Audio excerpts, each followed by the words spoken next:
নিয়ে যাবেন অবশ্যই, কারণ হচ্ছে গাড়ি নেওয়ার আগে হেলমেটটা আপনার নিতে হবে। আর এই গাড়িগুলো তো অনেক মানে হাইলি টেকনোলজি ইউজ করা হয়েছে গাড়িগুলোতে। তো এই গাড়িগুলো যখন ড্রাইভ করবেন খুবই সাবধানে ড্রাইভ করবেন।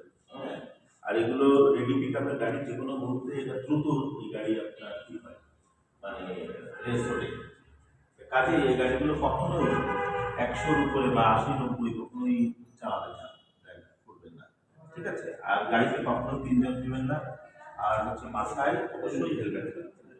এই যে কারণ হচ্ছে মোটরসাইকেল কিন্তু আমাদের দেশে এখন খুবই বিপজ্জনক যানবাহন। ঠিক আছে? প্রতিদিনই কিন্তু মোটরসাইকেলে লোকজন সড়ক দুর্ঘটনায় মারা যায়।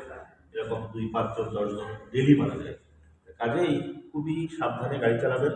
মনে করবেন যে আমি সেফলি যাব এবং সেফলি বাসায় ফিরব। সেটাই হবে হচ্ছে আপনার উত্তম